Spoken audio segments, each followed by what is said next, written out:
दोस्तों, ये कहानी जो है ये चार दोस्तों की है। और वो चार दोस्त किस तरह बचपन से लेकर अपनी पूरी उम्र तक एक साथ रहे, एक स्कूल में पढ़े। और कहते हैं उन चारों की दोस्ती इतनी गहरी थी कि वो एक ही तरह के कपड़े पहनते थे। वो कहीं भी जाते तो वो साथ जाते। वो हर चीज साथ साथ करते थे। वो दोस्त होकर भी भाई भाई की तरह रह रहे थे। लेकिन ये कहानी बहुत ही दर्दनाक है और इनकी मौत भी साथ ही होती है। और जब इनकी मौत होती है, ये एक ही गांव से होते हैं, तो इन चारों की लाश को एक ही चिता पर जलाया जाता है। इनकी अंतिम क्रिया भी एक साथ ही की जाती है। ये चारों बहुत ही अच्छे थे। ये गांव वाले भी इनके मरने पर उनके घर में चूल्हे नहीं जले। उनको भी उतना ही दर्द था जितना उनके माँ बाप को रहा होगा। ये घटनाएं इतनी भयानक थी कि उस दिन पूरे गांव में मातम छाया हुआ था। ये दोस्त क्लास एक से एक ही स्कूल में इनका नाम लिखवाया गया और धीरे धीरे इनकी दोस्ती बहुत ही गहरी हो गई।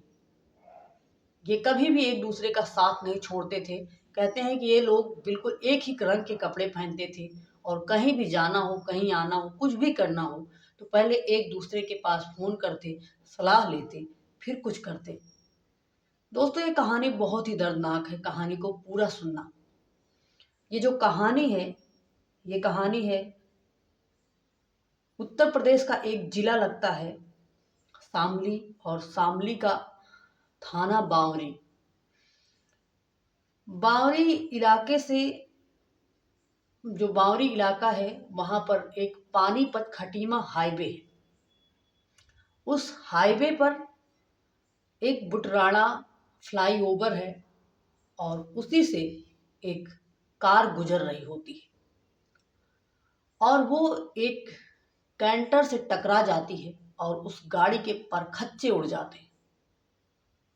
और उसके बाद जो हुआ वो बहुत ही दर्दनाक था, बहुत ही बड़ी वो अनहोनी थी। और ये सब जिसने अपने आंखों से देखा, वहां की कहानी बताई, अपने मुंह से बताई। पत्रकारों ने उस गांव में जाकर उस गांव का दर्द सुनने की कोशिश की है। वो सारी कहानी हम आज आपको सुनाएंगे। दोस्तों, जब ये जब एक गाड़ी उस कैंटर से टकरा जाती है तो एक बहुत ही तेज की आवाज पूरे चारों तरफ पूरे इलाके में गूंज जाती है। और जब ये इलाके में पूरे आवाज गूंजती है तो लोगों को लगता है कि आखिर हुआ क्या, कुछ तो हुआ है, कुछ तो टकराया हुआ है। और हाईवे था तो लोगों को लगा कि कुछ ना कुछ तो हुआ है, एक्सीडेंट जरूर हुआ है। ये आवाज इतनी भयानक थी, इतनी तेज थी कि लोगों को आकर्षित की और लोग वहां पर दौड़े गए। और वहां पर जो जाकर देखते हैं वो बहुत ही भयानक था। चार ऐसे बच्चे जो कि इकलौते थे, उन्होंने इस दुनिया को अलविदा कह दिया था। उसी में से किसी ने पुलिस को कॉल किया तो जो पुलिस हैं, बावरी के थाना अध्यक्ष राहुल सिसोदिया, वो तुरंत आए अपनी टीम के साथ। और उस हालात को देखकर उन्हें भी कुछ नहीं समझ में आ रहा था, क्योंकि एक्सीडेंट बहुत ही भयानक हुआ था। उस गाड़ी के टुकड़े टुकड़े हो गए थे, सब बारूद में बदल गया था।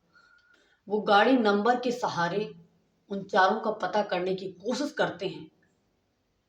कुछ बचा ही नहीं था कहने के लिए। एक्सीडेंट को देखकर अंदाजा लगा लिया गया कि कोई नहीं बचा होगा। सबके शरीर के टुकड़े टुकड़े हो गए थे। बहुत बुरी तरीके से एक्सीडेंट हुआ था।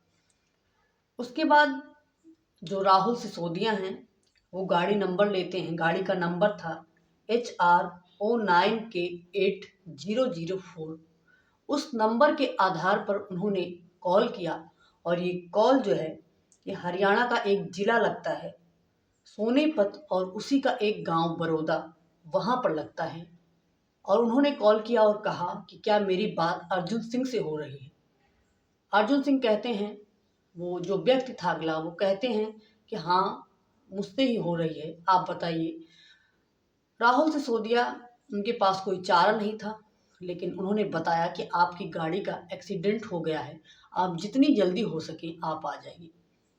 अर्जुन सिंह इतना सुनते ही उनके हाथ पांव कांपने लगते हैं। वो अपने घर वालों को बताते हैं। अर्जुन सिंह की उम्र बहुत ज़्यादा हो गई थी, वो इतना बड़ा दर्द सहने के लायक नहीं थे। वो तो पूरी तरह से बेतहाशा वहीं पर पड़ जाते हैं। घर वालों को बताते हैं। घर वाले गांव के कुछ लोगों को लेकर बताए गए पते पर पहुंचते हैं। पानीपत खटीमा हाईवे बुटराड़ा फ्लाईओवर के पास पहुंचते हैं। तो जो चारों थे, चारों का परिवार वहां पर पहुंचता है और देखता है कि उनके बच्चे इस दुनिया को छोड़कर जा चुके थे। ये सब वो बर्दाश्त नहीं कर पा रहे थे। एक्सीडेंट इतना भयानक था, वहां पर मीडिया, पत्रकार सब पहुंच जाते हैं और चारों के बारे में पता करने की कोशिश की जाती है। एक का नाम जिसका साहिल है और दूसरा जिसका नाम विवेक है। चारों की लाशें पड़ी हुई थी, एक जिसका नाम आशीष, एक चौथा जिसका नाम परमजीत। चारों की लाशें पड़ी हुई थी, शरीर के चिथड़े उड़ गए थे। साहिल, जिसकी उम्र मात्र 23 साल थी और वो सिर्फ 12वीं पास किया था, तभी घर वालों ने उसकी शादी कर दी थी और शादी के मात्र 7 महीने हुए थे और ये हादसा हो गया। और दूसरा जिसका नाम विवेक, विवेक 23 साल का था, वो भी बीए की पढ़ाई ही कर रहा था।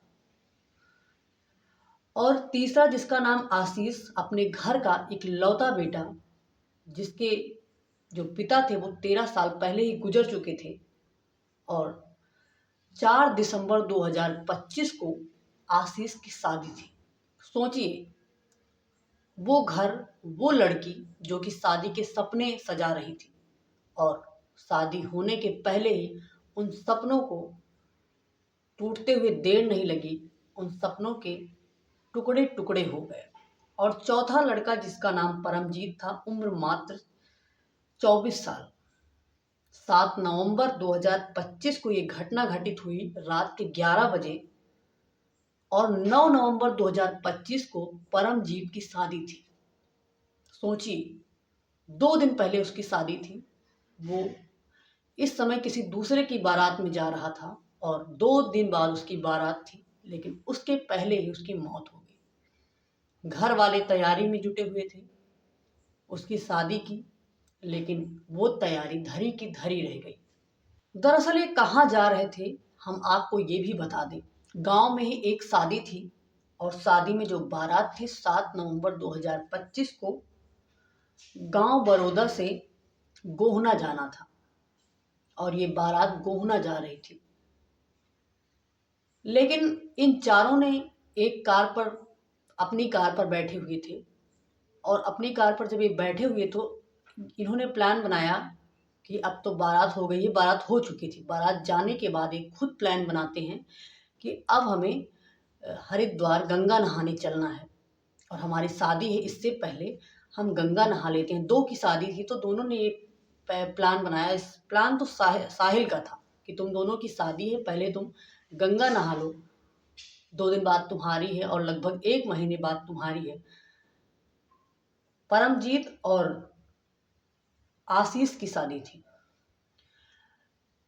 चारों दोस्त प्लान के अनुसार हरिद्वार गंगा नहाने जा रहे थे, लेकिन रास्ते में इनकी कार इतनी स्पीड में थी, इतनी स्पीड में कि एक कैंटर से टकरा जाती है और उनकी गाड़ी के परखच्चे उड़ जाते हैं।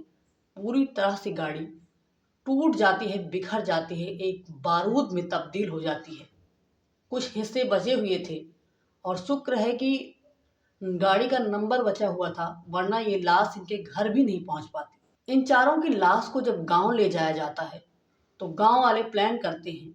गांव वालों ने मतलब पत्रकारों को ये बताया कि चारों बच्चे बहुत अच्छे थे, इतनी गहरी दोस्ती थी इन लोगों की कि आप ये समझिए कि इन लोगों ने शादी में एक जैसा कपड़ा पहनने की, एक जैसे सेहरे, मतलब सब कुछ, जूते, सब कुछ इन्होंने खरीद कर रख लिया था कि अपने दोस्त की शादी में दूल्हा बन के चलना है, दोस्त नहीं। अब इन चारों को एक ही चिता पर जलाया जाता है और परिवार के लोग, जो साहिल होता है, साहिल का छोटा भाई अंकित मुखाग्नि देता है और विवेक का भाई होता है राहुल, वो मुखाग्नि देता है, और जो आशीष होता है उसका मामा देता है, और परमजीत का सोनू देता है।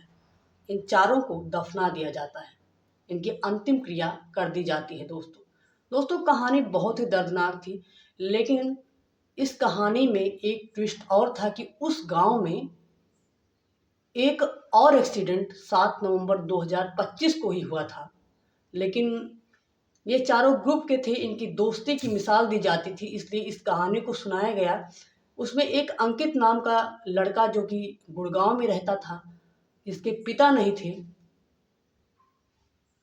उसका भी उस दिन एक्सीडेंट हो जाता है और गुड़गांव में ही होता है। तो ये 5 एक्सीडेंट एक ही गांव में होते हैं और पांचों की मौत हो जाती है। पता नहीं क्या कारण था कि उस गांव में इस तरह से 5-5 युवा लोगों की मौत होती है। और सोचो कि उस गांव में क्या मंजर रहा होगा, कितना दर्दनाक वो दिन रहा होगा। दोस्तों इस कहानी को सुनाने का हमारा सिर्फ एक ही उद्देश्य है कि हम आपको जागरूक करें। इस कहानी में, इस घटना में सिर्फ एक कारण था कि गाड़ी की स्पीड तेज थी, जिसकी वजह से 5 घर बर्बाद हो गए, मतलब 4 घर बर्बाद हो गए। दोस्तों ये कहानी पूरी तरह से सच्ची घटना पर आधारित है। कहानी अच्छी लगे तो वीडियो को लाइक और चैनल को सब्सक्राइब करना बिल्कुल ना भूलें।